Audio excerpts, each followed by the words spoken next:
Medicine ఎక్కడికి వెళ్ళినా ఒకటే అండి. So they have to learn all the 19 subjects అండి. Okay. But the teaching methodology మారిపోతుందండి. మీకు ఇండియాలో ఒక టైప్ ఆఫ్ ఉంటుందండి. సో బయటికి వెళ్ళేటప్పుడు రకరకాల కంట్రీస్ ఉన్నాయండి. ఓకే. మీకు రష్యా, కిర్గిస్తాను, జార్జియా అట్లా డిఫరెంట్ కంట్రీస్ ఉన్నాయండి. సో మనది వచ్చేసి సెంట్రల్ అమెరికాలో ఉందన్నమాట.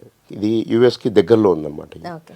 సో మనకి వీళ్ళకి డిఫరెన్స్ ఏంటంటే వేరే కంట్రీస్ ఎక్కడైనా పెద్ద తేడా ఉండదండి అదర్ దాన్ ఫైనాన్స్. మీకు ఇక్కడ చూసుకుంటే ఇండియాలో మీకు ఏ కేటగిరీ వదిలేస్తే బీసీ కేటగిరీకి వెళ్తే ఫీజు అరౌండ్ 70 to 80 lakhs నుండి మోర్ దెన్ 1 crore ఉంది. బట్ బయటికి వెళ్ళేటప్పుడు బడ్జెట్ తగ్గిపోతుంది అనమాట. అదొక మేజర్ ఇది.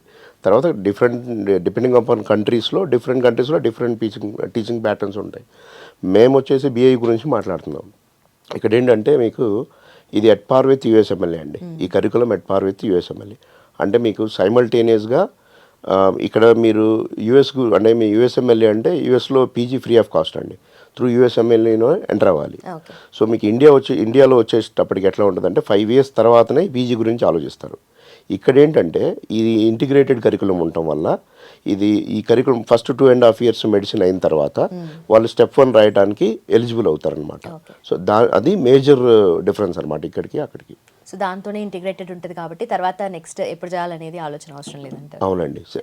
ఫస్ట్ 2.5 years అయిపోయిన తర్వాత యూఎస్ఎంఎల్ఏ స్టెప్ 1 రాసుకోవచ్చు.